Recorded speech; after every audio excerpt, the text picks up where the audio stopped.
बिस्मिल्लाहिर्रहमानिर्रहीम, अस्सलामुअलैकुम। Welcome to my channel. आज की वीडियो में हम अफाकसन सीरीज ग्रेड 3 इंग्लिश बुक का यूनिट नंबर 13 पढ़ेंगे। Unit number 13, a visit to the museum.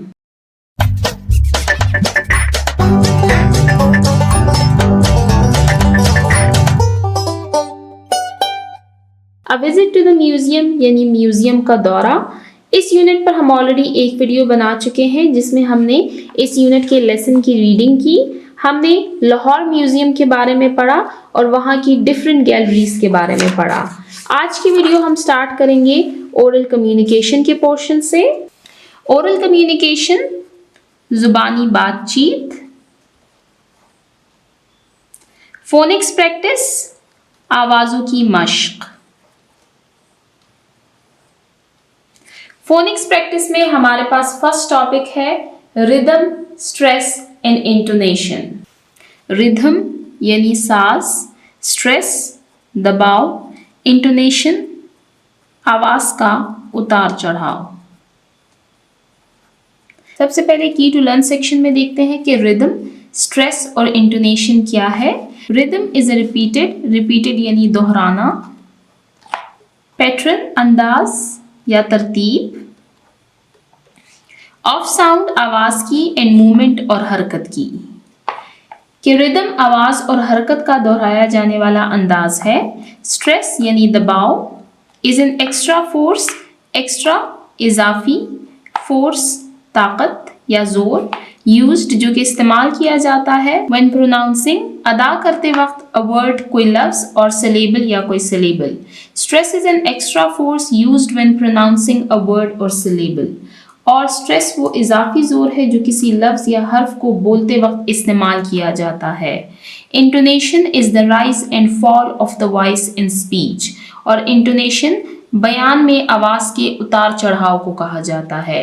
तो यहाँ पर हमने पढ़ा रिदम, स्ट्रेस और इंटोनेशन के बारे में। ये जो तीनों टर्म्स और कॉन्सेप्ट्स हमने पढ़ी हैं, ये जब हम बात करते हैं यानी स्पीच में इनका इस्तेमाल किया जाता है।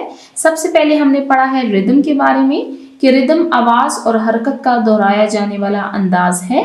नेक्स्ट हमने पढ़ा स्ट्रेस के बारे में। स्ट्रेस या दबाव वो इजाफी जोर है जो किसी लफ्ज या हर्फ को बोलते वक्त इस्तेमाल किया जाता है। और लास्ट हमने पढ़ा इंटोनेशन के बारे में कि ये बयान में आवाज के उतार चढ़ाव को कहा जाता है। वापस टॉपिक की तरफ चलते हैं।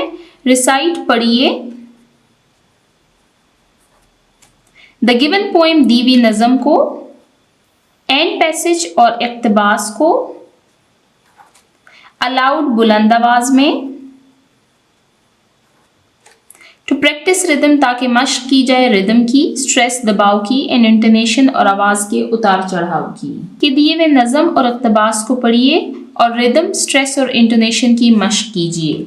नीचे हमारे पास एक पोएम दी गई है, इस पोएम को रीड करना स्टार्ट करते हैं। इस पोएम में हमारे पास टोटल 3 स्टैंजास दिए गए हैं। फर्स्ट स्टैंजा को रीड करते हैं। आई लाइक मुझे पसंद है। टू लुक अप कि मैं ऊपर देखूं, अप यानी ऊपर, लुक देखना।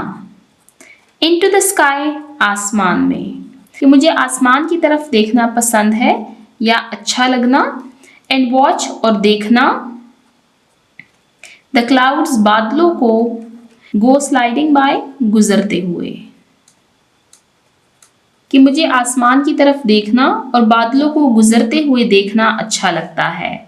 आई like to look up into the sky, मुझे आसमान की तरफ ऊपर देखना। And watch the clouds go sliding by, और बादलों को गुजरते हुए देखना पसंद है। Second stanza, I like to see them, मुझे पसंद है कि मैं उनको देखूं। लार्ज एंड स्मॉल, लार्ज बड़े, स्मॉल छोटे। आई लाइक टू ट्राई, मुझे पसंद है कि मैं कोशिश करूं। टू काउंट देम ऑल, इन सब को गिनने की, कि मुझे उन्हें देखना अच्छा लगता है। बड़े और छोटे बादल, मुझे उन सब को गिनने की कोशिश करना पसंद है। यहाँ पर उन्हीं क्लाउड्स की बात की जा रही है कि मुझे पसंद है कि मैं उन सब को देखूं जो छोटे हैं और जो बड़े हैं, और फिर मुझे ये भी पसंद है कि मैं उनको गिनने की कोशिश करूं। आई लाइक देम, मुझे वो पसंद है। व्हेन जब, दे आर डार्क, जब वो काले या सियाह हो जाते हैं। बिफोर पहले, द रेन बिगिंस, बारिश शुरू होने से पहले, टू पोर एंड पोर ताकि वो बरसे। पोर कहते हैं बरसने को। That I like when they are dark कि मुझे बादल पसंद होते हैं जब वो काले या सियाह रंग के हो जाते हैं। Before the rain begins बारिश शुरू होने से पहले, to pour and pour कि फिर वो बरसती रहे। तो यहाँ पर हमने एक बहुत ही खूबसूरत पोएम पढ़ी जो कि क्लाउड्स के बारे में थी और इनकी पोइट का नाम है मुनीबा। पोएम को दोबारा से रीड करते हैं। I like to look up into the sky and watch the clouds go sliding by कि मुझे आसमान की तरफ देखना और बादलों को गुजरते हुए देखना अच्छा लगता है। I like to see them large and small. I like to try to count them all कि मुझे उन्हें देखना अच्छा लगता है, बड़े और छोटे बादल, मुझे उन सब को गिनने की कोशिश करना पसंद है। I like them when they are dark before the rain begins to pour and pour मुझे वो उस वक्त अच्छे लगते हैं जब वो सियाह होते हैं, बारिश शुरू होने से पहले जब वो बरसती है और फिर बरसती ही रहती है। इनकी पोइट का नाम है मुनीबा। हम इस पोइम में राइमिंग वर्ड्स को अंडरलाइन करते हैं। राइमिंग वर्ड्स के बारे में हम काफ़ी दफ़ा पढ़ चुके हैं इस बुक में कि राइमिंग वर्ड्स ऐसे अल्फाज होते हैं जिनकी एंडिंग साउंड या तो सेम हो या फिर सिमिलर यानी मिलती जुलती हो, जैसे sky and by. Second stanza में है small and all, before and pour. ये हमारे पास 3 पेयर ऑफ राइमिंग वर्ड्स आए हैं इस पोएम में। तो यहाँ पर हमारी पोएम एंड होती है। अब हम नीचे दिए गए पैसेज को रीड करेंगे। पैसेज को रीड करना स्टार्ट करते हैं। On August 14 I got up early in the morning कि 14 अगस्त को मैं सुबह जल्दी जागी। And said my Fajr prayer और मैंने अपनी फजर की नमाज पढ़ी। प्रेयर यानी नमाज। देन आई रिसाइटेड फिर मैंने पढ़ी द होली कुरान को। लेटर बाद में। आई हैड माई ब्रेकफास्ट मैंने अपना नाश्ता किया। आफ्टर ब्रेकफास्ट नाश्ता करने के बाद आई क्विकली मैं फौरी या जल्दी। वेंट अपस्टेयर्स सीढ़ियों पर ऊपर गई। टू हॉइस्ट ताकि मैं लहराऊं। पाकिस्तान नेशनल फ्लैग पाकिस्तान का कौमी झंडा। फ्लैग कहते हैं झंडे को। I love my country very much मुझे अपने मुल्क से बहुत मोहब्बत है। इस पैसेज को दोबारा से रिवाइज करते हैं और अब साथ ही साथ इसमें रिदम, स्ट्रेस और इंटोनेशन को नोट करते जाएं। On August 14 I got up early in the morning and said my Fajr prayer. Then I recited the holy Quran. Later I had my breakfast. After breakfast I quickly went upstairs to hoist Pakistan's national flag. I love my country very much। तो यहाँ पर हमारा ये passage and होता है। हमने यहाँ पर पोएम और एक पैसेज को रीड किया और इसमें हमने रिदम, स्ट्रेस और इंटोनेशन की प्रैक्टिस की। टीचिंग पॉइंट को रीड करते हैं। Ask students to read the given poem and passage with correct rhythm, stress and intonation कि तलबा को हिदायत दे कि वो इस नज़म और इक़्तिबास को सही रिदम, स्ट्रेस और इंटोनेशन के साथ पढ़ें। अब चलते हैं नेक्स्ट पेज नंबर 111 की तरफ। लिसनिंग एंड स्पीकिंग प्रैक्टिस सुनने और बोलने की मश्क। Read the given non verbal cues and look at their pictures carefully कि दिए गए गैर जुबानी इशारे पढ़िए और इन तस्वीर को गौर से देखिए।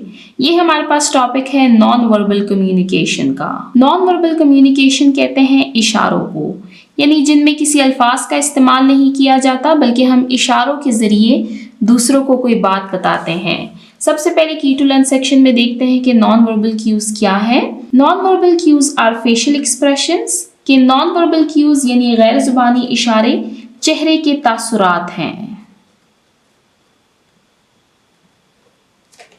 एंड बॉडी जेस्चर्स और जिस्मानी हरकत।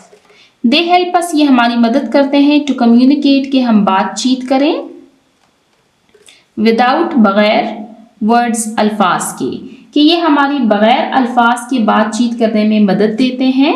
अवर टोन हमारा लहजा is how we use our voice in different situations कि हमारी आवाज़ का जो लहजा है ये मुख्तलिफ हालात में हमारी आवाज़ के इस्तेमाल को ज़ाहिर करता है। तो यहाँ पर हमने पढ़ा नॉन वर्बल क्यूज़ के बारे में कि ये गैर ज़ुबानी इशारे चेहरे के तासुरात और जिस्मानी हरकत होते हैं। ये हमें बग़ैर अल्फाज के बातचीत करने में मदद देते हैं। हमारी आवाज़ का लहजा मुख्तलिफ हालात में हमारे आवाज़ के इस्तेमाल को ज़ाहिर करता है। आप देख सकते हैं आपको कुछ डिफरेंट पिक्चर्स दी गई हैं। फर्स्ट पिक्चर है पोस्चर यानी जिस्मानी अंदाज। अब पोस्चर या जिस्मानी अंदाज क्या है कि ये जिस्म को रखने का तरीका है, जैसे सीधा खड़ा होना या झुक कर बैठना। जिस्मानी अंदाज बातचीत में हमारे एतमाद और इजहार को जाहिर करता है। फॉर एग्जाम्पल, जब आपसे असम्बली में कहा जाता है कि नेशनल एंथम के दौरान आपने सीधा खड़े रहना है। इसी तरह तिलावत के दौरान आपने सर नीचे रखना है और आपने हाथ बांधने हैं। इसी तरह जब नात पढ़ी जा रही होती है तो आपने सर नीचे रखना है। ये क्या है? ये सारे बॉडी पोस्चर्स हैं, यानी जिस्मानी अंदाज हैं।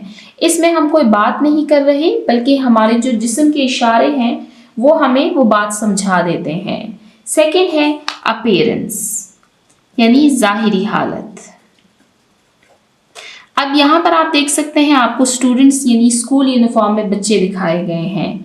अब जब मैं इन बच्चों को देख रही हूँ तो मुझे अंदाज़ा हो रहा है कि ये बच्चे स्कूल जा रहे हैं।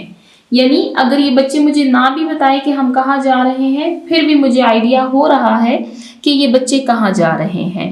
इसी तरह जब कोई शादी ब्याह के मौके पर जाता है तो हमें उनकी ड्रेसिंग देखकर अंदाज़ा हो जाता है कि ये शादी में जा रहे हैं। इसी तरह ये हमारी बैरूनी हालत जैसे कपड़े, सफाई और उमूमी शक्ल का मजमुआ है। इसी तरह हमारी बैरूनी हालत जैसे कपड़े, सफाई और उमूमी शक्ल ये दूसरों पर हमारे बारे में पहला तासुर छोड़ती है और उससे हम मालूमात हासिल करते हैं। नेक्स्ट है हैंड जेस्चर्स यानी हाथों के इशारे।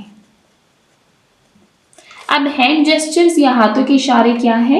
ये बातचीत के दौरान हमारे हाथों की हरकतें हैं जो हमारे ख्यालात या जज्बात को जाहिर करती हैं, जैसे हाथ हिलाना या इशारा करना वगैरह। नेक्स्ट है आई कांटेक्ट, आंखों का राब्ता। अब आई कांटेक्ट या आंखों का राब्ता क्या है? ये किसी से बात करते वक्त आंखों में देखने का अमल है। आंखों का राब्ता तवज्जो और एतमाद की अलामत समझा जाता है।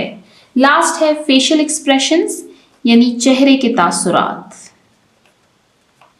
ये हमारे चेहरे की हरकत हैं जो हमारे जज्बात जाहिर करती हैं, जैसे मुस्कुराना, गुस्सा करना या हैरत का इजहार करना। यानी हमारे चेहरे के जो एक्सप्रेशंस होते हैं उससे भी हमें आइडिया होता है कि अगला बंदा किन हालात में है या हमें उनके मुतालिक कोई इन्फॉर्मेशन मिलती है। तो यहाँ पर हमने पढ़ा नॉन वर्बल कम्युनिकेशन के बारे में कि ये गैर ज़बानी इशारे चेहरे के तासुरात और जिस्मानी हरकत होते हैं और ये बगैर अल्फाज के हमें बातचीत करने में मदद देते हैं। जैसे यहाँ पर हमने इनको पढ़ा तो इनमें से किसी में भी अल्फाज का इस्तेमाल नहीं किया गया, बल्कि ये नॉन वर्बल कम्युनिकेशन है। अब चलते हैं नीचे एक्टिविटी की तरफ जो कि इसी टॉपिक से रिलेटेड है।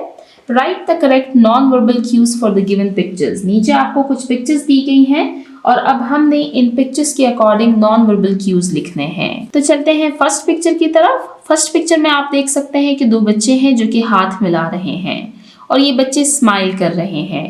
तो एक तो हमें ये आइडिया हो रहा है कि ये ग्रीटिंग्स यानी एक दूसरे से सलाम दुआ कर रहे हैं। दूसरा हम ये भी कह सकते हैं इनके फेशियल एक्सप्रेशंस को देखकर कि ये बच्चे खुश यानी हैप्पी हैं।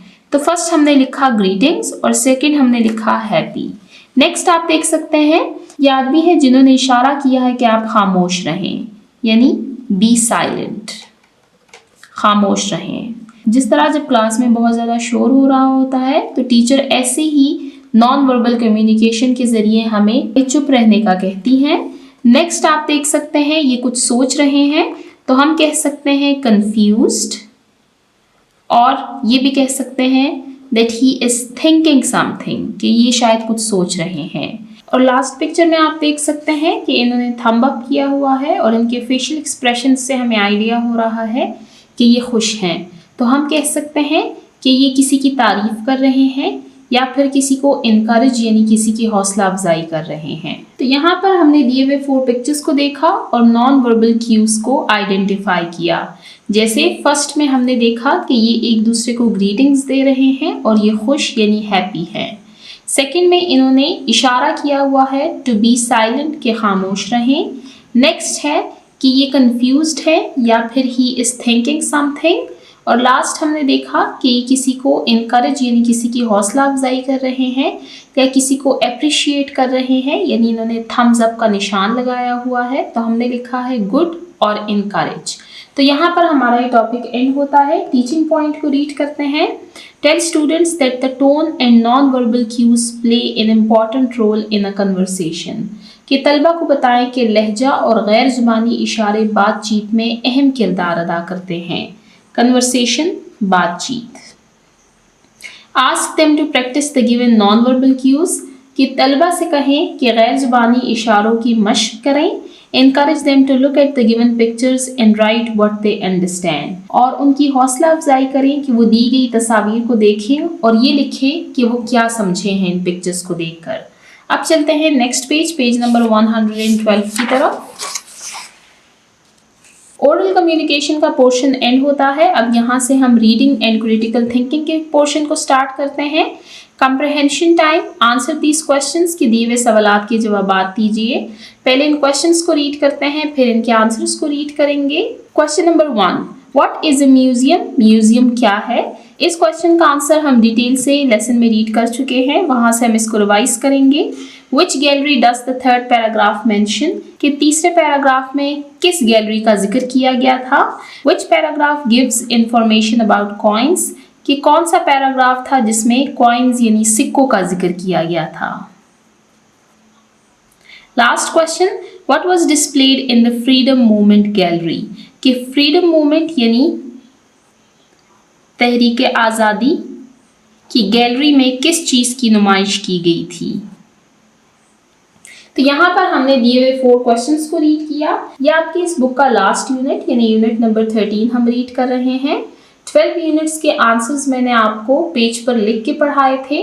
अब इन क्वेश्चंस के आंसर मैं आपको लेसन में बताऊंगी और फिर आपने खुद उनको नोटबुक में लिखना है। आप 12 यूनिट्स रीड कर चुके हैं, अब आप क्लास 4 में जाएंगे इंशाल्लाह, तो आपको क्वेश्चन आंसर्स खुद से लिखने आने चाहिए। यानी जो टेक्स्ट आपने रीड किया है उससे आप अपने आंसर्स कैसे डिराइव करेंगे ये आपको मालूम होना चाहिए। ये बात याद रखें कि जो क्वेश्चंस आपको इस स्टेज पर दिए जाते हैं, यानी जो लेवल अभी आपका है, आप क्लास 3 क्लास 4 में हैं, तो आपके जो क्वेश्चंस होते हैं उनके आंसर इस लेसन में ज़रूर मौजूद होंगे। आप लेसन को गौर से पढ़ा करें और फिर आपको इजीली इनके आंसर्स मिल जाएंगे। तो फर्स्ट क्वेश्चन है हमारा that what is a museum, कि म्यूज़ियम क्या है। अब वापस चलते हैं लेसन की तरफ और इस क्वेश्चन का आंसर ढूंढते हैं।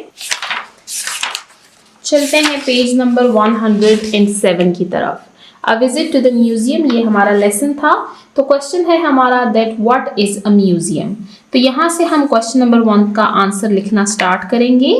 That a museum is a place where you can see a collection of rare and unique things under one roof. कि म्यूजियम एक ऐसी जगह है जहाँ आप एक ही छत के नीचे नायाब और मुनफरिद चीज़ों का मजमुआ देख सकते हैं। A museum is a place where you can see a collection of rare and unique things under one roof. यहाँ तक आपने इसका आंसर लिखना है। ये आपके क्वेश्चन नंबर 1 का आंसर है। क्वेश्चन हमने रीड किया है that what is a museum, कि म्यूजियम क्या है। अब क्वेश्चन नंबर 2 है हमारे पास, which gallery does the third paragraph mention, कि थर्ड पैराग्राफ में किस गैलरी का जिक्र किया गया है। तो हम अब पैराग्राफ्स को काउंट करते हैं। आप इसको फर्स्ट पैराग्राफ ले लें कि यहाँ से लेकर यहाँ तक हमारे पास फर्स्ट पैराग्राफ है, ये हो गया हमारे पास सेकंड पैराग्राफ और ये हो गया थर्ड पैराग्राफ। तो हम लिखेंगे that the third paragraph mentions the Islamic gallery.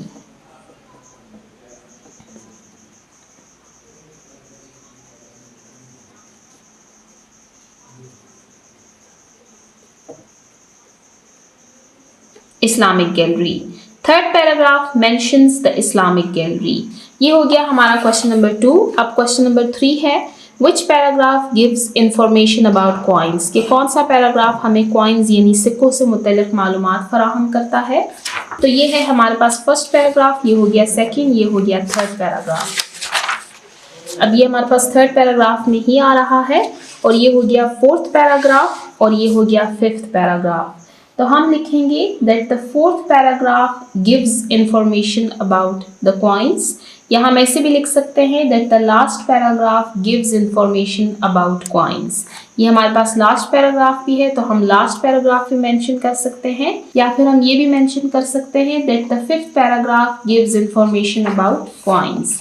Last paragraph है What was displayed in the Freedom Movement Gallery? कि तहरीक आज़ादी की गैलरी में किन किन चीज़ों की नुमाइश की गई थी।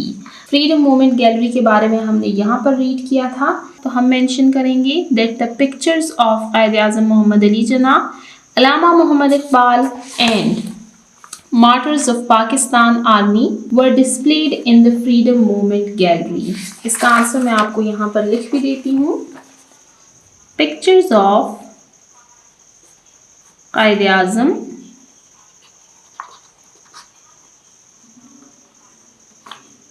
अल्लामा Muhammad Iqbal and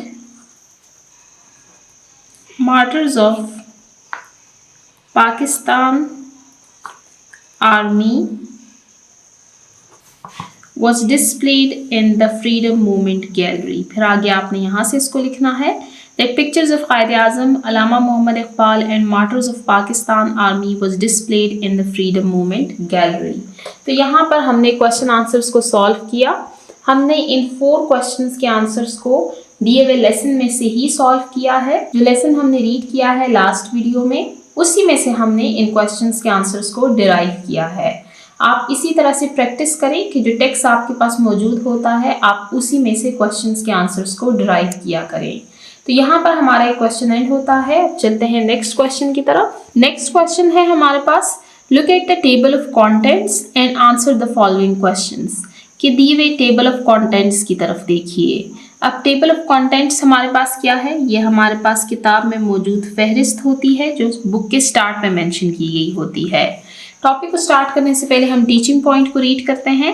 tell students that the table of contents of a book helps us to get an overview of what the book is about. कि तलबा को बताएं कि किताब का जदूल मवाद या फहरिस्त यानी टेबल ऑफ कंटेंट हमें किताब के मवाद का मजमूई जायज़ा लेने में मदद देता है कि ये किताब किस बारे में है। यानी ये हमें ओवरव्यू देता है, जायज़ा हम ले सकते हैं उससे कि ये किताब किस बारे में है। जैसे हम टेबल ऑफ कंटेंट की तरफ चलते हैं इस बुक में, तो अगर आप अपने टेबल ऑफ कंटेंट खोलेंगे तो आपको आइडिया होगा कि इस बुक में 13 यूनिट्स हैं और ये यूनिट किस किस पेज पर मौजूद है। इसके अलावा कि इस यूनिट का जो हर यूनिट इसमें मेंशन किया गया है उसका थीम क्या है और फिर आगे उसकी एक्सरसाइज को कितने पोर्शंस में डिवाइड किया गया है। जैसे हर यूनिट में ओरल कम्युनिकेशन का पोर्शन मौजूद है, रीडिंग एंड क्रिटिकल थिंकिंग का, एस्पेक्ट्स ऑफ लैंग्वेज का और राइटिंग का। ये table of content her book के स्टार्ट में मौजूद होता है और ये हमें क्या बताता है, ये हमें ये बताता है कि इस बुक में हम क्या कुछ पढ़ेंगे। अब हम टॉपिक को स्टार्ट करते हैं। Look at the table of contents and answer the following questions. कि दिए हुए टेबल ऑफ कंटेंट को देखिए और दिए हुए सवालात के जवाब दीजिए। यहाँ पर आपको टेबल ऑफ कंटेंट का एक पोर्शन दिया गया है। कंटेंट्स यानी फहरिस्त या मवाद, जदूल मवाद। यहाँ पर आप देख सकते हैं सीरियल नंबर, यानी इनको नंबर्स दिए गए हैं 1 2 3 4 और यहाँ पर यूनिट लिखे गए हैं कि यूनिट के नेम्स क्या हैं। यूनिट नंबर 1 है लेट्स रिकॉल, यानी आइए दोबारा से याद करें। लेट्स मीट मायदा, आइए मायदा से मिलते हैं। सीसॉ, सीसॉ एक आउटडोर गेम है, ये आपके स्कूल्स में भी मौजूद होगी। अ फैमिली डे आउट, खानदान वालों के साथ एक दिन बाहर घूमना। इनके पेज नंबर दिए गए हैं कि इस बुक में यूनिट नंबर 1 पेज नंबर 1 पर मौजूद है, यूनिट नंबर 2 पेज नंबर 13 पे मौजूद है, यूनिट नंबर 3 पेज नंबर 20 पे मौजूद है और यूनिट नंबर 4 पेज नंबर 28 पे मौजूद है। यहाँ पर इनके थीम्स यानी मरकजी ख्याल दिए गए हैं। फर्स्ट यूनिट का थीम नहीं दिया गया। सेकंड यूनिट का थीम है सेल्फ यानी अपना आप, पीपल लोग, प्लेसेस जगह एंड द ग्लोब और ग्लोब। नेक्स्ट है स्पोर्ट्स यानी खेल, एडवेंचर यानी मुहिम जोई। यहाँ पर हमने टेबल ऑफ कंटेंट को रीड कर लिया। अब हम दिए हुए क्वेश्चंस को रीड करते हैं और उनके आंसर्स को लिखते जाएंगे। फर्स्ट क्वेश्चन है, what is the name of the first unit, कि फर्स्ट यूनिट का क्या नाम है? फर्स्ट यूनिट का नेम है let's recall. Question number 2, what is the theme of the fourth unit, कि फोर्थ यूनिट का क्या थीम है? वो है एडवेंचर।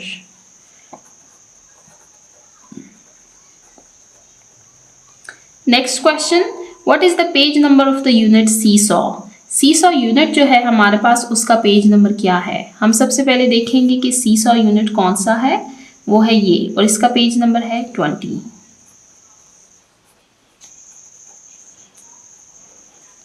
तो यहाँ पर हमारा ये क्वेश्चन एंड होता है। अब चलते हैं नेक्स्ट क्वेश्चन की तरफ। रीडिंग एंड क्रिटिकल थिंकिंग के पोर्शन में नेक्स्ट टॉपिक है हमारे पास टाइम टू थिंक, जरा सोचिए। Read about any two famous museums of Pakistan, कि पाकिस्तान के कोई से दो मशहूर म्यूजियम्स के बारे में पढ़िए ऑन द इंटरनेट पर। Right a few sentences about them in your notebook, और फिर उनके बारे में चंद जुमले लिखिए अपने नोटबुक में। तो यहाँ पर एक्टिविटी दी गई है कि 2 फेमस म्यूजियम्स ऑफ पाकिस्तान के बारे में हमें इंटरनेट पर रीड करना है। एक म्यूजियम के बारे में हम ऑलरेडी इस यूनिट में रीड कर चुके हैं, जो कि है Lahore museum, that is situated on the mall road, जो कि माल रोड पर वाक़या है। और हमने इस लेसन में डिटेल से रीड किया है कि वहाँ पर क्या कुछ मौजूद है। वहाँ पर डिफरेंट गैलरीज और बड़े बड़े हॉल्स मौजूद हैं जिनमें मुख्तलिफ पेंटिंग्स दिखाई गई हैं। वहाँ पर इस्लामिक पेंटिंग्स भी रखी गई थी। इसके अलावा embroidered fabrics, shawl, footwear, jewellery, plain and painted pottery, इनके डिफरेंट सैम्पल्स रखे गए थे। इसके अलावा यहाँ पर एक फ्रीडम स्ट्रगल गैलरी भी मौजूद थी जिसमें पाकिस्तान के हीरोज़ और पाकिस्तान के शुहदा की पिक्चर्स दिखाई गई थी। और फिर इसमें एक सेक्शन था जिसमें कॉइन्स एंड स्टैम्प्स को रखा गया था, और इसमें era of the Mughals, the six and the British के दौर के सिक्के डिस्प्ले किए गए थे। तो यहाँ पर हमने पढ़ा लाहौर म्यूज़ियम के बारे में। अब मैं आपको एक और म्यूज़ियम के बारे में बताती हूँ जो कि है Pakistan museum of natural history. आपको स्क्रीन पर कुछ पिक्चर्स शो हो रही होंगी। This museum is located in Islamabad. This museum focuses on the natural history of Pakistan. ये म्यूजियम मौजूद है इस्लामाबाद में और इसमें पाकिस्तान की कुदरती खूबसूरती दिखाई गई है। जैसे आप देख सकते हैं कि इसमें मादूम शुदा जानवर दिखाए गए हैं। इसके अलावा इसमें डिफरेंट प्लांट्स और फॉसिल्स वगैरह एग्जिबिट किए गए हैं, यानी उनकी नुमाइश की गई है। आप मुझे कमेंट सेक्शन में बताइए कि आप में से कोई कभी म्यूजियम गया है और आप कौन कौन से म्यूजियम में गए हैं। तो यहाँ पर हमने इस एक्टिविटी को सॉल्व किया जिसमें पाकिस्तान के 2 फेमस म्यूजियम्स के बारे में पढ़ना था। एक हमने पढ़ा लाहौर म्यूजियम के बारे में और सेकंड हमने पढ़ा Pakistan museum of natural history के बारे में। टीचिंग पॉइंट को रीड करते हैं। Encourage students to share the correct answers to the given questions and write them in their notebooks, कि बच्चों की हौसला अफजाई करें कि वो दिए हुए सवालात के सही जवाब दें और फिर उनको उनकी नोटबुक्स में लिखिए। Tell students that the table of contents of a book helps us to get an overview of what the book is about. तलबा को बताएं कि किताब का जदूल मवाद यानी टेबल ऑफ कंटेंट या फहरिस्त हमें किताब के मवाद का मजमूई जायजा लेने में मदद देता है कि किताब किस बारे में है। Explain by sharing different textbooks of their grades, और उनको ये वजाहत करने के लिए उनकी जमात की मुख्तलिफ नसाबी किताबें शेयर करें। यानी यहाँ पर कहा गया है कि उनकी जो दूसरी टेक्स्ट बुक्स हैं उनमें उनको टेबल ऑफ कंटेंट दिखाएं। तो यहाँ पर हमारा टीचिंग पॉइंट एंड होता है। इसके साथ ही हम आज की वीडियो को एंड करते हैं जिसमें हमने यूनिट नंबर 13 का ओरल कम्युनिकेशन और रीडिंग एंड क्रिटिकल थिंकिंग के टॉपिक को कवर किया। इंशाल्लाह नेक्स्ट वीडियो में हम एस्पेक्ट्स ऑफ लैंग्वेज के पोर्शन को स्टार्ट करेंगे। जिन बच्चों ने अभी तक मेरे चैनल को सब्सक्राइब नहीं किया, काइंडली मेरे चैनल को सब्सक्राइब करें ताकि हर आने वाली वीडियो आपको टाइमली मिल सके। Thank you.